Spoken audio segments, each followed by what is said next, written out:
네, 선생님이 추워서 패딩 좀 가져왔습니다. 실시간은 아니잖아요. 옷이 바뀌고 있죠. 추워요. 아무도 없는 교실은 매우 쓸쓸하군요. 이제 5페이지 보시면 미리 판도를 해놨습니다. 5페이지는 상식적인 내용이 많아서 빠르게 후두둑 보고 중요한 파트만 빨리 강조하고 넘어갈게요. 제가 북한에 너무 힘을 쏟았네요. 보시면 이제 통일국가를 형성하고 세계 평화에 기여하려면 어떤 자세를 지녀야 하냐 하는 통일을 위해서 남과 북이 모두 지녀야 되는 자세예요. 두 나라가 모두 지녀야 되는 자세인데, 첫 번째 필요한 자세, 통일에 대한 긍정적인 인식과 적극적인 관심. 이 부분 하는 거예요. 지금 여기 하는 거예요. 통일에 대한 긍정적인 인식과 적극적 관심으로 평화의 가치를 바탕으로 통일을 준비하며 그 과정에서 남북한의 차이를 서로 인정하고 존중해야 한다. 두 번째, 필요한 준비. 남북 모두 다 통일을 할 때는 급진적으로, 점진의 반대말은 급진입니다. 급진. 너무 빠르게 통일하는 게 아니라 점진적으로 천천히 교류와 협력을 하고 서로 좀 교류를 많이 했을 때는 차츰차츰 경제와 정치를 짬뽕시키고 그 다음에 이제 통일을 이루어야죠. 갑자기 통일하려고 하면요, 레볼루션, 그 혁명이에요. 혁명. 또 남북한 간에 점진적이고 천천히 단계적으로 통일을 나아가야 된다. 그리고 두 번째, 통일 헌법을 마련해야 된다. 헌법이라고 하면 최고법이죠. 통일을 할 때 남한과 북한의 법이 다르기 때문에 혼란이 발생할 거예요. 정치적으로 어떻게 하고 사람들이 싸우면 어떻게 하고 막 그런 거. 그래서 통일을 위해서 통일 대한민국에 맞는 통일 헌법을 마련해야 되고 경제적 기반을 마련해야 된다. 통일할 때 돈이 정말 많이 들어갑니다. 어떤 전문가들은 5천조가 든다. 이거 조단위가 아니라 경단이다. 천조가 10개, 10배면 1경이죠. 경단위가 든다라고 말하기도 합니다. 정확히 얼마가 드는지 정확히 모르겠어요. 하지만 정말 많은 돈이 든다. 그 통일을 위해서는 남한과 북한, 대한민국과 북한 모두 돈을 마련해야 된다. 그리고 이게 나름 중요한데요. 국제적인 지지. 대한민국과 북한이 통일하지만 서로만 좋아서 짝짝꿍하는 게 아니라 주변에 있는 러시아, 일본, 미국, 중국, 저 멀리 있는 프랑스, 독일, 그다음에 가나, 이집트 등등 다양한 나라의 동의와 지지를 얻어야 됩니다. 모든 나라들이 우리 남한과 남북 간의 통일을 원치 않아요. 그러면 통일하기 어려울 거예요. 근데 모든 나라가 남과 북이 통일하기를 간절히 소망하고 있어요. 그러면 통일이 되기 쉬울 거예요. 그렇죠? 국제적인 지지를 강화시켜야 된다. 그 밑에 여기까지는 다 보통 대한민국의 노력을 말했다면 억울하잖아요. 짝사랑 같잖아요. 그래서 북한은 어떠한 준비를 해야 되냐, 통일을 위해서. 첫 번째, 비핵화 평화, 핵을 포기하고 평화로운 노선을 가야 된다. 미사일 쏘고 군사적인 갈등을 일으키는 게 아니라 평화적인 방법으로 통일을 준비해야 되고, 폐쇄와 고립. 북한 우리식 인권, 우리식 개발, 주체사상, 선군 정치 그런 게 아니라 좀 문을 열어라. 다양한 나라의 도움을 받아라. 다양한 나라와 교류를 해라. 라는 얘기하고, 그 다음에 선군 정치. 아까 선군 정치가 뭐라고 했죠? 까먹으면 원숭입니다. 선군. 군사력을 앞세워서 나라를 강력하게 만드는 걸 선군 정치라고 했죠. 선군 정치가 아니라 민생부터 살려라. 민생. 국민들의 생활, 인민들의 생활부터 먹고 살 수 있게, 굶어 죽는 사람들이 줄어들 수 있게 해라. 선군 정치를 없애라. 그 밑에, 사실 이 밑에가 더 중요합니다. 이거 치우고, 자꾸 이 니트가 삐져나오는군요. 부끄럽게. 이 당구장 표시 밑에 있는 표가 훨씬 더 중요합니다. 두 번 강조하는 이유가 있겠죠? 보시면 첫 번째, 분단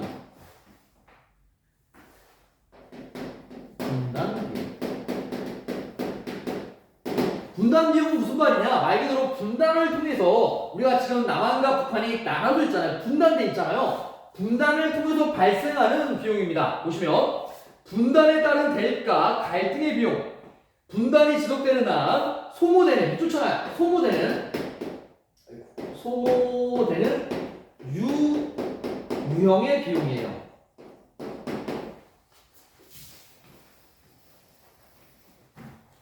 이거 밑줄 쳐놔요. 분단이 계속 지속될수록 소모되는, 한 번 쓰면 사라지는 유형과 무형의 비용이에요. 유형이라고 하면 경제력 같은 거 있죠? 북한이 미사일을 쏘니까 우리나라도 미사일을 쏴야 돼요. 근데 미사일을 한 번 쏘면 끝이잖아요. 미사일 하나에 돈이 비싼 건요, 막 1,000억 하는, 1,000억은 아니죠. 너무 비싸군요. 한 100억 하는 것도 있고, 500억 하는 것도 있어요. 더 비싼 건 1,000억짜리도 있습니다. 그런 미사일을 한 방, 두 방 쏜 것도 아니고, 막 190발, 30발 쏘니까 얼마나 많은 돈이 깨지는 거예요. 3,000억 그 미사일 쏠 돈으로 여러분들 더 맛있는 그릇 시켜줄 수도 있는데, 그리고 무형, 여러분들의 인생. 여러분들 만약에 우리나라가 통일했으면요, 좀 더 먹고 살기 좋았을 거예요. 통일을 한 30년 전에 했으면. 그래서 유무형의 그 분단되어 있는 동안, 즉 계속 싸우고 있는 동안 소모되는, 한 번 쓰면 사라지는 일회용 돈이, 돈과 나의 인생이 이렇게 소모되고 있다. 두 번째, 평화비용. 이 평화비용은 조금 애매합니다. 왜냐하면 현재 평화를 유지하기 위한 비용이에요. 한반도의 긴장 완화와 평화 정착을 위한 비용으로 북한 지원 및 교류 협력 사업, 남북 경제 협력 등 이에 속한다. 말 그대로 평화 비용의 밑줄 칠 비용은 어디냐? 현재 평화 유지에다 밑줄 쳐놔요. 현재의 평화 유지. 평화 유지 비용이라고 합시다. 이렇게 밑줄 쳐놔요. 평화 비용은요, 통일을 위한 게 아니라 지금 우리 싸우지 말고 우리 현재 평화롭게 지내보자. 평화를 위해서 쓰는 돈이에요. 통일을 위해서가 아니라 평화를 위해서예요. 그러니까 종전, 휴전 그런 건 모르겠고, 일단 우리 미사일 쏘지 말고 대화 좀 해볼까? 그러니까 우리가 협력 좀 하자, 교류 좀 하자, 싸우지 말자. 그때 쓰는 돈이에요. 조금 설명이 미흡하죠? 애매해서 그렇습니다. 세 번째, 통일 비용. 이 통일 비용이 중요하죠? 통일할 때 드는 돈. 통일을 드는 비용. 통일 시의 체제 통합 비용으로 남북 격차 해소 및 이질적 요소 통합에 사용되는 비용으로 크게 다 쓰기 귀찮으니까 밑줄 쳐놔요. 생산 비용 밑줄 쳐놔요. 생명 비용, 그 다음에 재건 비용, 그리고 투자 비용이다. 밑줄 쳐놔요. 이렇게. 아까 말했지만 분단 비용은요, 한 번 쓰면 사라져요. 일회용이에요. 일회용. 진짜 너무 억울하게 미사일 한 번 쏘면 회수 못하잖아요. 그건 일회용이에요. 쓰면 사라집니다. 하지만 통일 비용은 뭐냐? 생산.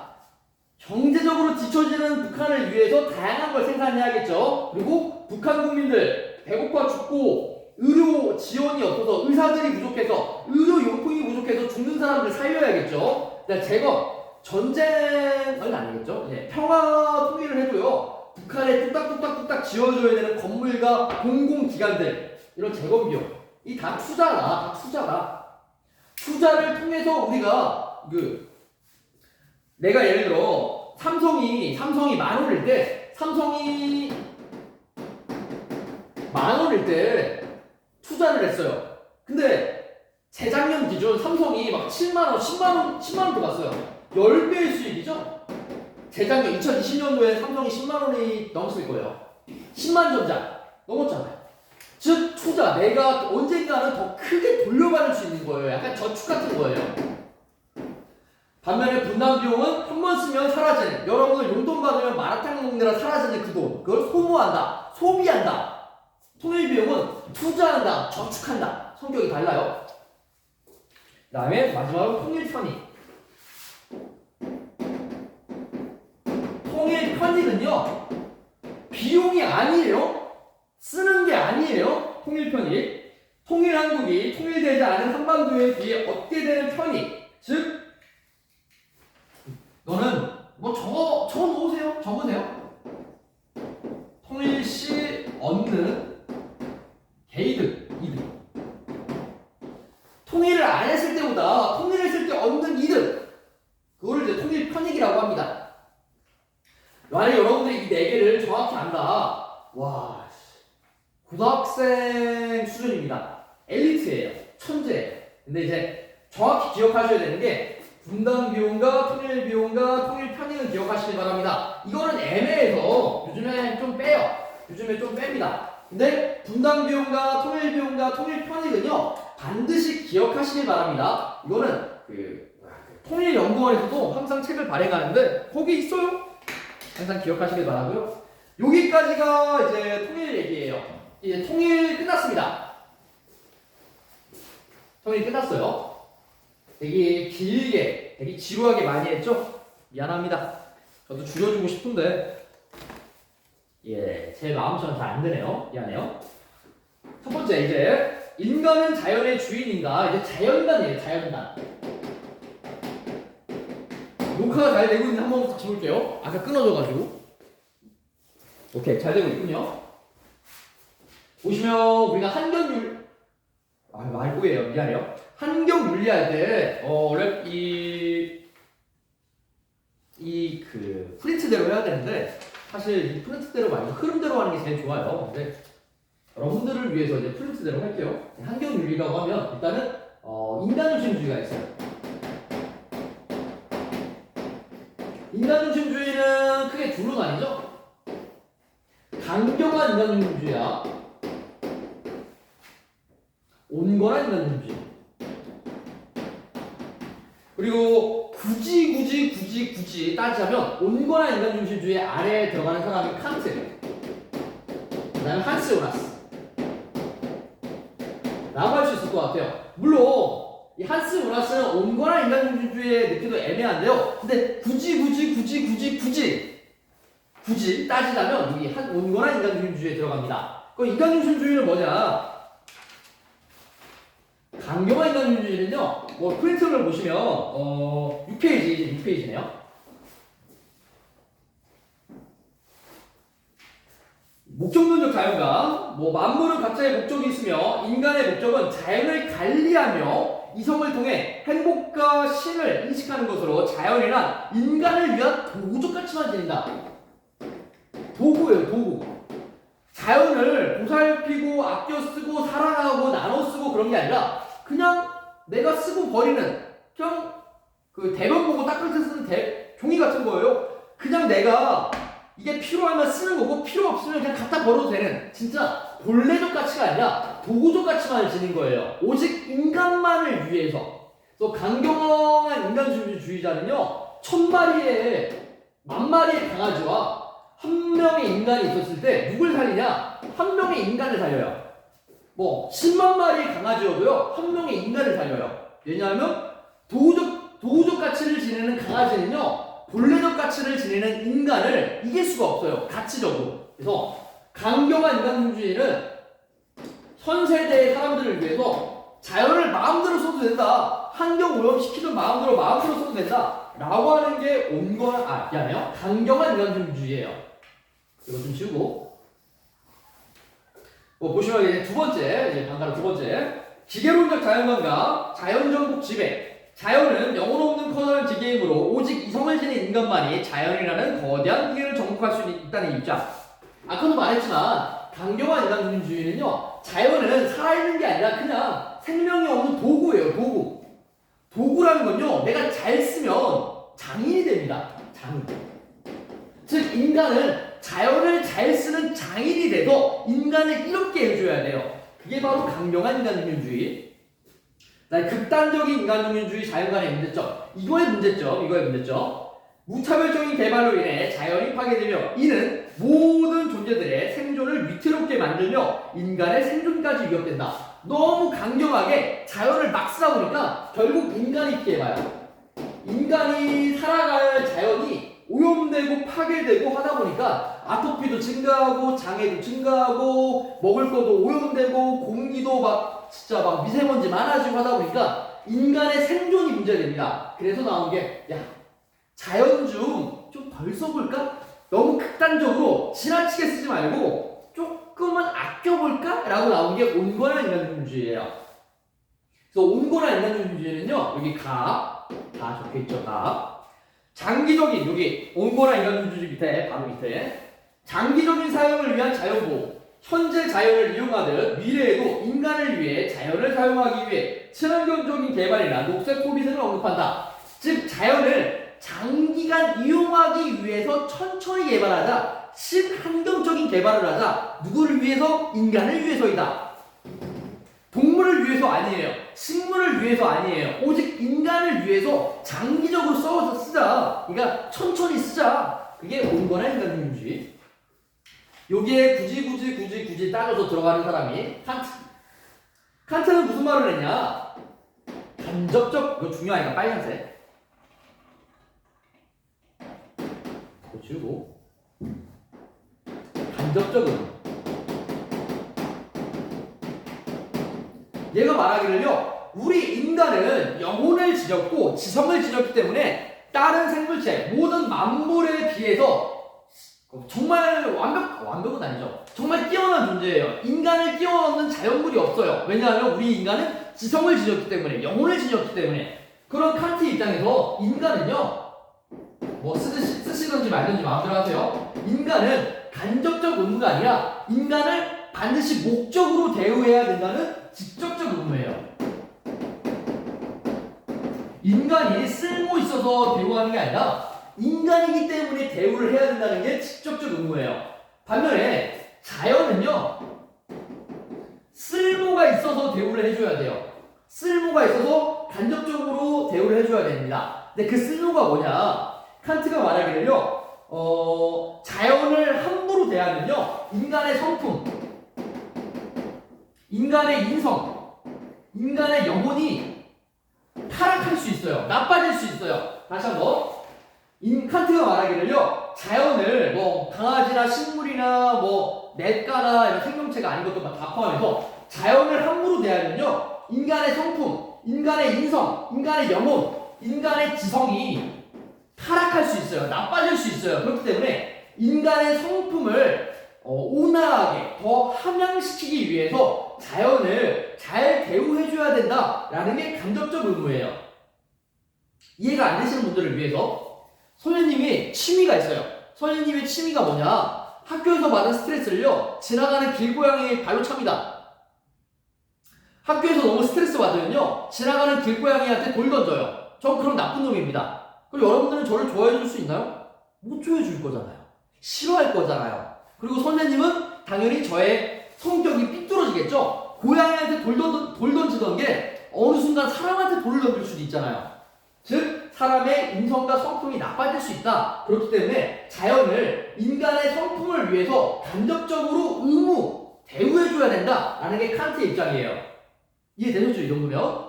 그리고 선생님은 동물을 좋아합니다. 선생님은 강아지를 많이 좋아해요. 길고양이도 귀여운데 강아지를 너무 좋아합니다. 이거 좀 지우고 칸트의 이거 위에다 쓸게요. 간접적 의무. 저는 동물 애호가예요. 동물을 정말 좋아해요. 예시는 극단적일수록 잘 기억해요. 그래서 좀 극단적인 예시를 들었는데, 야, 임병수 선생님 사이코야, 뭐 이런 스푼 내지 마시기 바랍니다. 한스 요나스는 뒤에 가서 다시 나오지만, 한스 요나스가 무슨 말을 했냐? 야, 지금의 세대만 현 세대만 너무 지나치게 자원을 낭비하다 보면 미래 세대가 쓸 자원이 없다. 미래 세대가 쓸 자원이 없어. 그러니까 한스 요나스는요, 현 세대는 책임을 져야 된다. 무슨 책임을 져야 되냐? 미래 세대가 지금 세대가 쓰는 자연만큼을 사용할 수 있게, 그 자연을 보존해 줘야 된다. 다시 한번 정리를 하면요,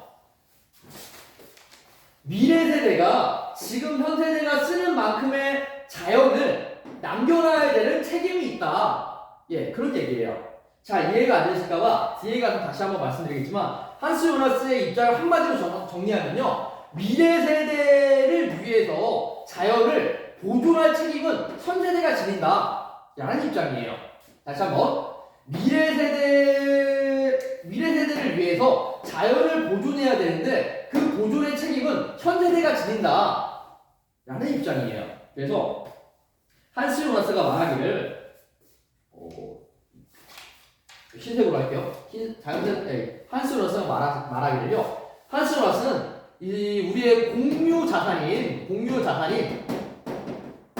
자연을 특정 세대, 즉 현세대가 왕창 쓰면 안 된다. 현세대가 몽땅 쓰면 안 된다. 왜냐하면 미래 세대를 위해서 아껴놔야 된다. 보존을 잘해야 된다. 라는 게 한스 요나스의 입장이에요.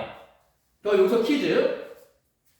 한스 요나스의 입장에서 미래 세대를 위해서 환경을 보존하고 배려해야 되는 책임은 누구한테 있어요?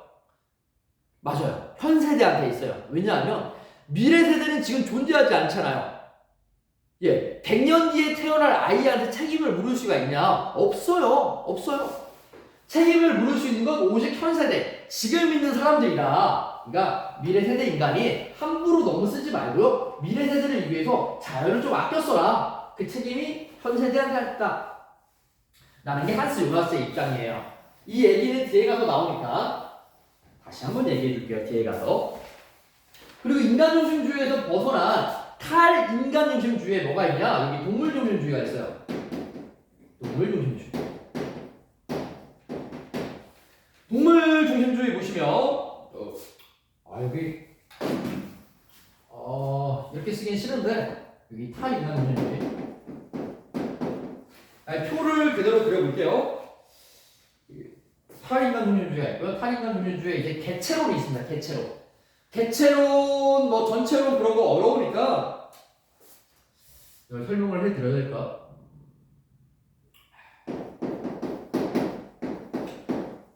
설명을 해드리면요, 개체론이라는 건요, 전체적으로 보는 게 아니라 인간 한 종족, 동물이라는 조그마한 범위, 생명이라는 범위, 생태계, 지구라는 범위 이렇게 지구는 전체론이죠. 미안해요. 개체론이라는 건 인간이라는 범위, 동물이라는 범위, 생명이라는 범위, 그 범위를 가지는 거예요. 반면에 이제 전체론이라는 건요, 야, 그딴 범위 따지지 말고 지구 안에 있는 거 다 존중해주자. 전체적으로 바라보자. 지구 안에 있는 거 전체 모두 다 고려해주자. 라고 설명하면 쉬울 것 같아요. 이해가 안 됐으면 미안합니다. 선생님의 이제 설명이 떨어지는 건데 저를 탓하세요. 어쩔 수 없습니다. 그래서 개체론에는 이제 동물 중심주의가 있고요. 그리고 동물 중심주의보다 조금 더 진보한, 조금 더 확장된 게 생명 중심주의가 있고요. 생명 중심주의보다 여기서 이제 이렇게 가는 거죠. 또 동물 중심주의 보시면요. 다시 5페이지로 넘어와서 뭐 피터 싱어다, 뭐 톰 레건이다 그런 말 필요 없고요. 그냥 키워드를 좀 알아보시길 바랍니다. 동물 중심주의의 키워드는요. 태고 감수 능력.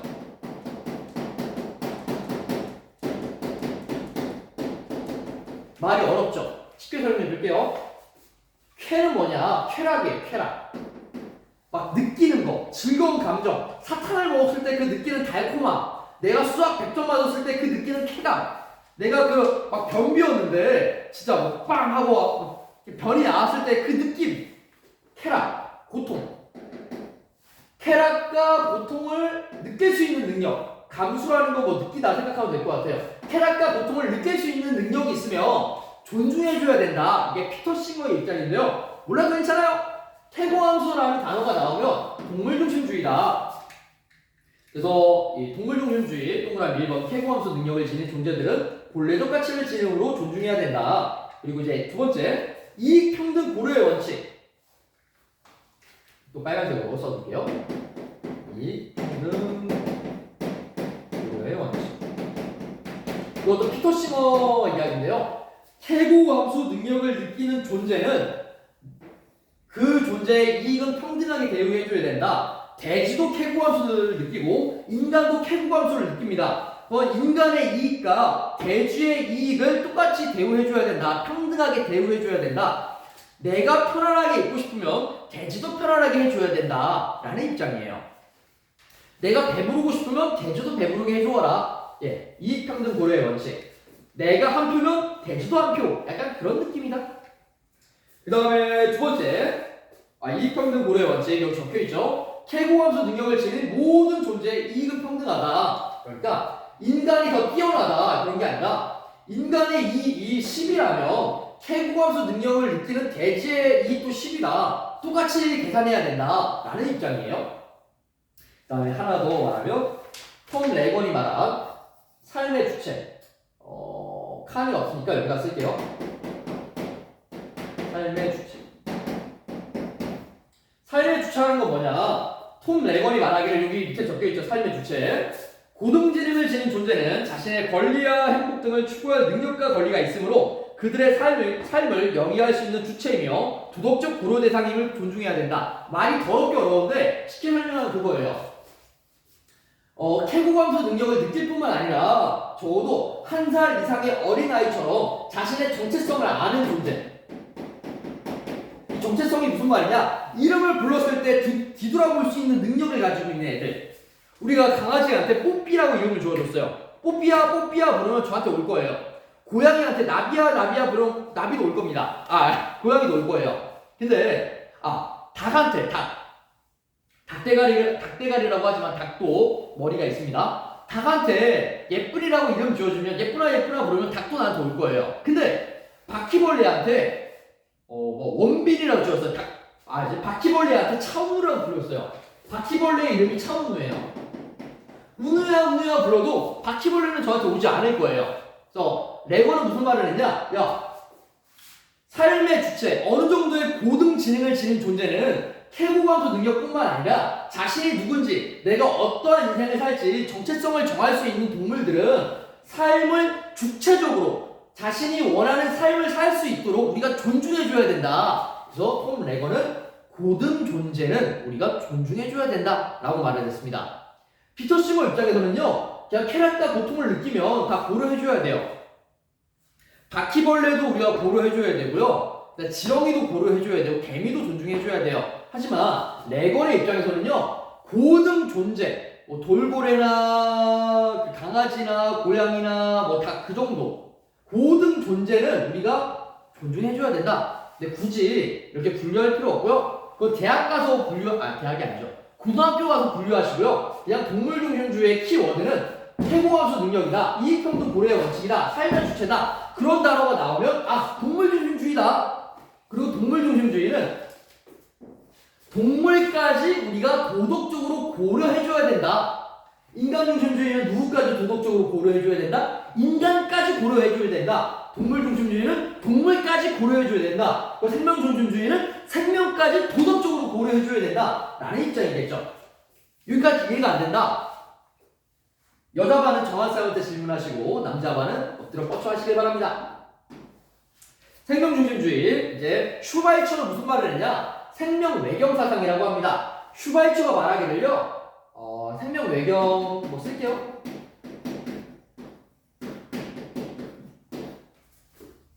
신이 중 생명이기 때문에 슈바이처는 이제 크리스찬의 성향을 많이 띠기 때문에 기독교의 영향이 좀 있어요.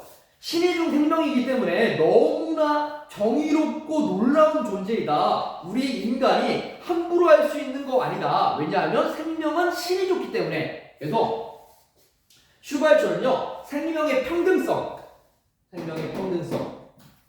이게 미안해요. 칸을 좀 위에다 썼어야 되는데 제가 좀 생각이 짧았습니다. 미안합니다. 이걸 쓸게요. 생명의 평등성. 모든 생명은 동등하게 존중받아야 된다. 생명의 차등성. 하지만 나의 존재를 보존하기 위해서는 다른 생명체를 잡아먹어야 되잖아요. 지금 시간이 6시 반이 넘었습니다. 선생님은 지금 배고파 죽겠어요. 집에 가서 치킨 시켜 먹을 거예요. 닭다리 뜯어 먹을 거예요. 그래서 저는 치킨 한 마리, 닭을 한 마리 죽인 거잖아요. 나의 존재를 보존하기 위해서. 치킨이 아닐지라도 진짜 나물 뜯어 먹는다고 해도 그 나물, 식물의 생명을 뜯어 먹은 거잖아요. 저는 제가 유지하기 위해서, 저를 살리기 위해서 다른 존재를 먹은 거예요. 생명의 차등성이에요, 그게. 현실적으로 봤을 때 나의 생명을 보존하기 위해서 다른 생명체를 뜯어 먹는다. 얼마나 잔인하냐? 근데 어쩔 수 없는 현상이다. 그래서 자연적 악이라고 합니다. 자연적 악. 차등성은 자연적 악이다.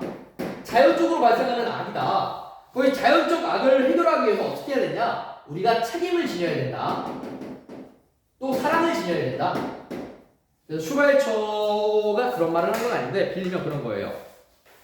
내가 지금 당장 너무 배가 고파가지고 닭을 잡아서 이렇게 요리를 했습니다. 치킨을 맛있게 만들었어요. 그러면 식재료에 대해서 감사함을 느껴야 돼요.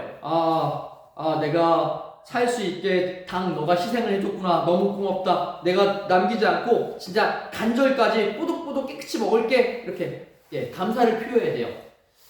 일본 만화 중에 그 토바코인가? 그 파란색 머리 식재료 하여튼 그 요리 만화 있어요. 그 파란색 머리 애가 식재료를 사냥하면요 항상 지키는 원칙이 잘 먹겠습니다 감사를 표하고 식재료를 남기지 않아요. 깨끗이 다 먹습니다. 왜냐하면 나의 존재를 위해서 희생당했잖아요. 감사함을 느끼고 너의 희생을 내가 함부로 하지 않을게 고마워 이렇게 감사를 표해야 된다 라는 게 이제 슈바이처의 입장. 그리고 하나 더 하자면 잠깐만요. 이게 잘 녹화되고 있는지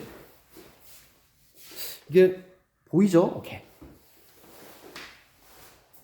테일러는 사람이 있어요. 존 테일러가 무슨 말을 했냐?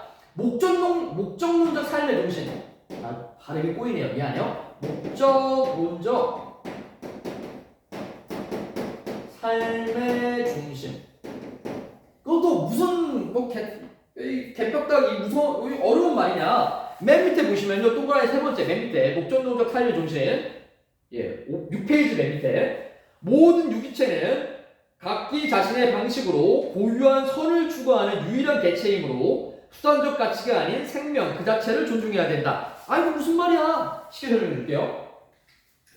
모든 존재는요, 살아있는 모든 존재는 목적을 추구합니다. 각자의 목적이 있어요. 이걸 선이라고 해요, 선. 각자의 목적을 추구합니다. 예를 들어, 꿀벌의 목적은 뭘까요? 꿀을 채취해서 애벌레한테 먹어서 나의 종족의 영역을 확장시키는 거예요. 더 많은 꿀벌을 생산하는 거예요. 그럼 강아지의 목적은 뭘까요?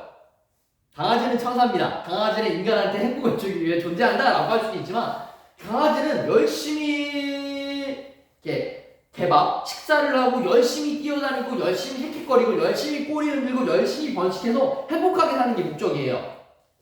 바퀴벌레의 목적은 뭘까요? 생존이에요. 바퀴벌레는 자신의 바퀴의 종족을 열심히 번식시키는 거예요. 그래서 세상이 멸망해도 바퀴벌레는 살아남는다 그런 말 하잖아요. 각자의 생명들은요 각자의 목적이 있어요. 인간의 목적은 뭘까요? 행복이에요. 행복. 자신이 행복하면요 목적을 달성한 거예요. 자신이 행복하지 않으면요 목적을 달성하지 않은 거예요. 그래서 여러분들은요 제발 행복했으면 좋겠습니다. 누가 저한테 선생님 행복해요? 라고 물어보면 행복해요. 반은 행복하고 반은 행복하지 않습니다. 근데 여러분들은 저보다 좀 더 행복한 인생을 살았으면 좋겠어요. 그건 진심입니다. 행복하길 바래요. 이것처럼 각자의 존재는요, 각자의 생명은요, 각자의 목적이 있기 때문에 그 목적을 함부로 하면 안 돼요. 함부로 하면 안 돼요. 왜냐하면 그 목적은 살아있는 놈들, 생명이 스스로 만든 거기 때문에. 예를 들어 이런 테이블, 탁자. 이 테이블의 목적은 뭘까요? 이 교탁의 목적. 선생님이 필요한 프린트를 내려드는 게 목적이겠죠.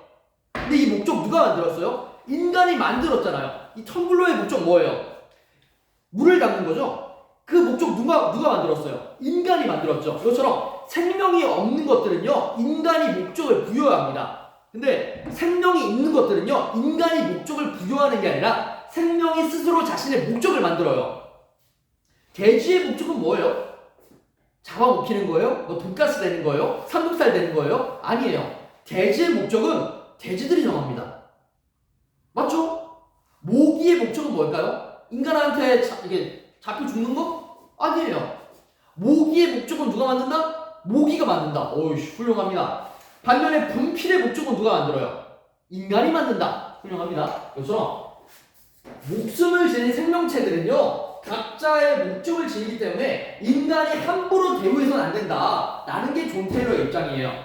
그래서 존 테일러를 한 발짝 더 나아가서 여기다 쓸게요. 미안해요. 미안합니다. 이거 존 테일러 입장. 생명체는 어디에 살아요? 자연에 살죠? 그리고 생태계. 이게 보이나 한번 쓰고 얘기할게요. 생명 공동체.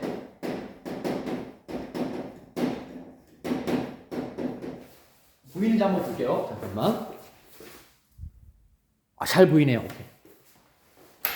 존 테일러는요, 생명을 너무 존중하기 때문에 생명이 살고 있는 자연, 생태계, 생명 공동체를 함부로 대우하지 마라 라고 했습니다. 그렇다고 해서 생명보다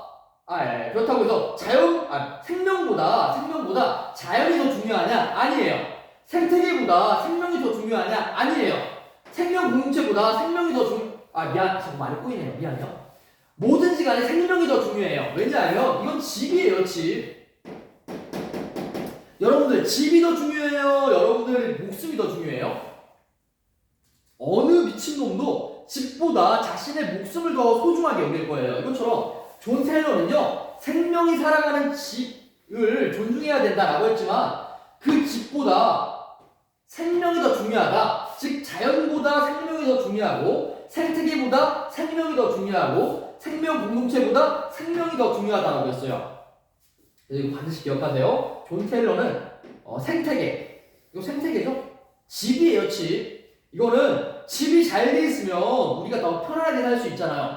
생명이 잘 살기 위해서, 생명이 각자의 목적을 더 잘 발휘하기 위해서 집이 되는 자연과 생태계와 생명 공동체의 존중을 강조했지만 생명보다 더 중요하다고 하지 않았습니다. 생명이 가장 중요하다고 했어요. 제발 헷갈리지 마시길 바랍니다. 그리고 자연이나 생태계나 생명 공동체나 같은 말이에요. 존 테일러 입장에서는. 여러분들 헷갈리실까봐 시간을 좀 많이 소비하면서 얘기했고요. 그 다음에 7페이지. 7페이지 보시면 이제 생태중심주의 나오죠. 생태중심주의.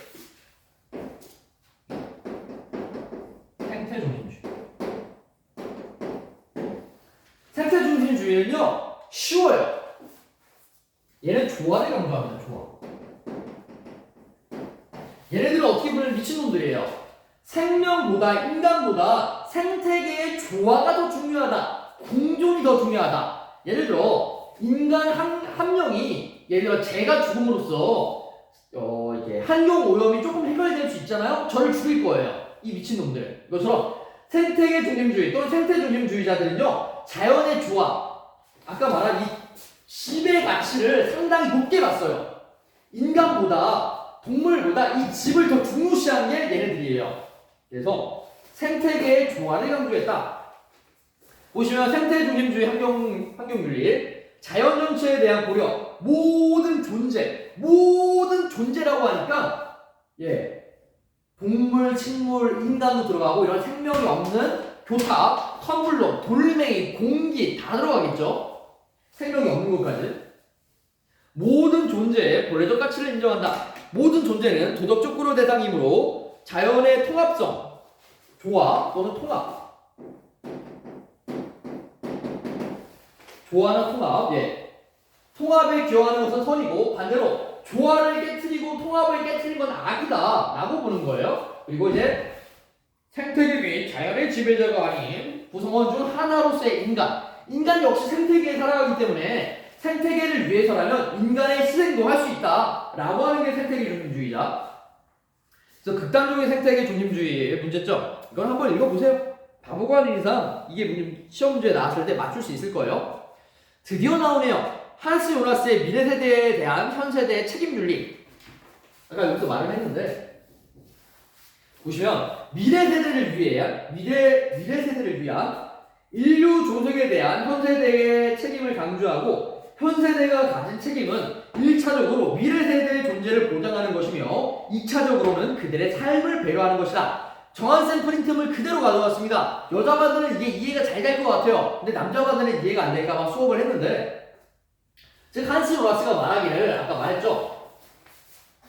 미래 세대를 위해서 현 세대가 책임져야 된다. 근데 무슨 책임을 져야 되냐?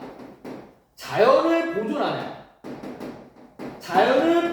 책임을 져야 된다. 미래 세대를 위해서 현 세대가 자연 보존이라는 책임을 져야 된다. 왜냐하면 현 세대는 존재하지 않습니다. 그렇기 때문에 인간의 존속, 인간이라는 존재를 계속 유지시키기 위해서 현 세대가 자연을 보존해야 된다. 그래서 굳이 따지면 온유한 인간중심주의에 들어갈 수 있다라고 했는데 정확한 부분은 아니에요. 하지만 여러분들의 이해를 돕기 위해서, 시험을 위해서 이렇게 구분하시면 문제가 쉬울 것 같아요. 그래서 한스 요나스의 나. 인류는 연속적으로 존재해야 하므로 특정 세대가 공동자산인 자연을 남용할 수 있는 권리가 없다.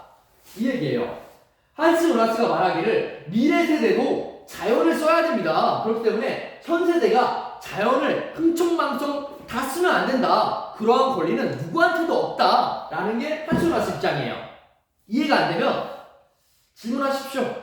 제가 그 댓글을 남겨놓을 텐데, 그 댓글창을 남겨놓을 텐데, 댓글창에다가 질문하세요. 그럼 제가 아는 한에서 다 답변해 드리겠습니다. 그리고 댓글창에다가 악플 달지 마세요. 나이가 들어도 악플은 싫습니다. 욕 듣는 건 싫어요. 선생님 머리가 홍합 같아요. 선생님 긴 머리 안 어울려요. 선생님 못생겼어요. 목소리 너무 커요. 발음이 나빠요. 상처받아요. 예년에 뭐 32살인데요. 상처받아요. 제발. 그리고 싫어요도 누르지 마세요. 마음 아파요. 그럼 저 다시는 이런 거 안 할 거예요. 어떤 친구는 나 욕 좀 하겠습니다. 미안해요. 어떤 친구는 씨발 나 중3 때 도덕 안 해. 후배들은 이런 거 안 했으면 좋겠다. 싫어요 누르면 저 정말 상처받을 것 같아요. 한 가지 예시로 이 얘기만 하고 자연간 얘기를 빨리 끝내고 싶은데 이 두 개의 공통점이 있습니다. 오직 인간만이 도덕적 주체, 도덕적 행위 주체. 오직 인간만이 도덕적 행위를 할 수 있어요. 다시 한번. 뭐 인간 중심주의든 동물 중심주의든 생명 중심주의든 생태계 중심주의든 나발이고 다 모르겠고 오직 인간만이 도덕적 행위를 할 수 있다. 이게 공통점이에요. 왜냐하면요. 인간은 머리가 비상해요. 머리가 똑똑해요. 그렇기 때문에 오직 도덕적 행동을 할 수 있는 건 인간만이에요. 아무리 사자가 똑똑해도요. 사자는 토끼를 잡아먹어요. 사자는요. 사슴도 잡아먹어요. 그런 사자한테 저 토끼 되게 불쌍한 토끼야. 엄마가 없어. 불쌍해. 그러니까 잡아먹지 마. 라고 했을 때 사자가 엉엉 울면서 맞아. 안 잡아먹을게 미안해. 라고 하냐? 아니에요. 그런 사자 없어요. 옆에서 훈수들이 인간도 잡아먹어요. 그런 사자한테 도덕적인 걸 기대할 수 있냐? 불가능합니다. 똑똑하다는 돌고래한테 우리가 도덕적 행위를 가르칠 수 있냐? 못 가르쳐요. 오직 인간만이 동물을 존중하고 생명을 존중하고 자연을 존중할 수 있는 도덕적 행위를 할 수 있다. 오직 인간만이. 이거는 공통점이다.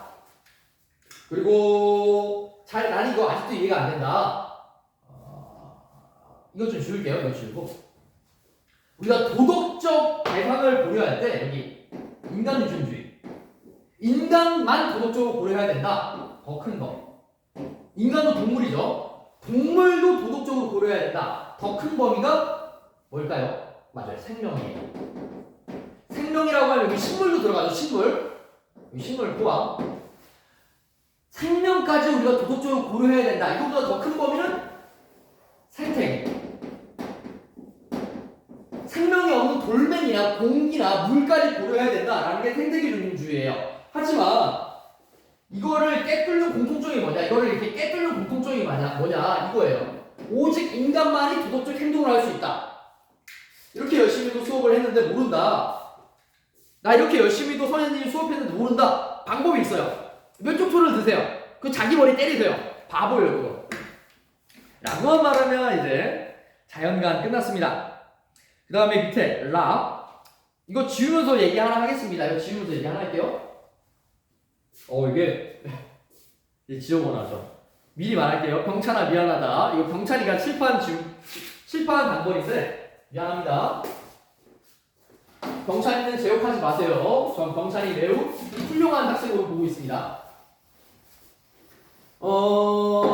선생님이 이렇게 열심히 프린트도 정리하고 수업도 하려는데 준서, 이 나쁜 놈이 최준서 2학년 6번 준서가 저를 기계로 하는 것 같아요.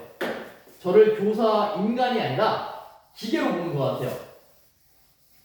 저한테 선생님 쉬지 말고 수업하세요. 선생님 쉬지 마세요. 일하세요. 이 쓰레기 같은 놈 안 됩니다.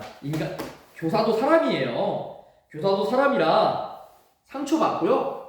무서운 것도 많고요. 모르는 것도 많아요. 가끔 여러분들이 질문했을 때 제가 모르는 걸 물어보잖아요. 가끔 겁이 납니다. 아, 얘가 날 바보로 아는 게 아닐까? 얘가 날 무시하지 않을까? 아, 그러면 안 되는데 가끔 겁이 날 때도 있어요. 그래서 여러분들 그거 하나만 기억해 주시길 바랍니다. 교사도 사람이다. 그러니까 너무 완벽함을 바라지 마세요. 저는 도덕교사예요. 수학, 영어 잘 못해요. 저한테 영어 문제 물어보면요, 아는 건 답변해 주겠지만 모르는 건 모른다 합니다. 그래서 너무 교사를 높게 평가하지 마세요. 교사도 사람입니다. 그 정도만 하시면 돼요. 7페이지 마저 얘기하겠습니다. 표 밑에 인간과 자연의 조화, 올바른 관점 채택 능력. 이제 밑에는 쉬워서 금방금방 지나갈게요. 올바른 관점 채택 능력, 자연을 무차별하게 개발하는 극단적 인간 중심주의나 자연을 보호하기 위해 모든 개발을 멈추라는 극단적 생태 중심주의에서 벗어나 개발과 보존이 모두 가능한 환경적으로 건전하고 지속 가능한 발전을 추구해야 된다. 두 번째, 동양의 자연가. 동양. 우리나라가 동양이죠. 서양은 미국. 그런데 동양. 유불도. 여기는 유교, 불교, 도가. 유가에서 무슨 말을 하냐? 만물은 본래도 같이 모든 존재는 약간 생태계 중심주의 같죠? 생태 중심주의. 모든 존재는 본래적 가치를 지니므로 자연과 인간은 조화를 이루어야 된다. 조화를 이루어야 된다. 천인하길. 좋은 말이에요. 자연과 인간은 하나가 돼야 된다. 유교의 입장은 쉽게 생각해서 그냥 생태 중심주의라 생각하시면 될 것 같아요. 불교. 만물은 서로 연결되어 영향을 준다는 연기설의 관점에서 만물의 상호 의존성을 강조한다. 만물의 상호 의존성. 이거 지울게요. 불교의 핵심 키워드라고 하면 연기설. 연기의 플레이는 뭐냐? 인연생기. 모든 건 인연에 의해서 생기고 사라진다. 다시 한번. 모든 건 인연에 의해서 생기고 사라진다. 이게 무슨 말이냐? 여러분들은 어떻게 태어났나요? 엄마 아빠가 사랑해서 태어났죠. 아빠는 어떻게 태어났어요? 할머니 할아버지가 사랑해서 태어났죠. 쭉 거슬러 올라가면요, 최초의 인간 이브와 아담이 나옵니다. 아담과 이브가 사랑해가지고 이제 아이도 나온 거죠. 아담과 이브는 누가 만들었나요? 신이 만들었죠. 신은 누가 만들었어요? 쭉 계속 올라가다가 보면요, 그러게 신은 누가 만들었지? 지구는 어떻게 만들어졌지?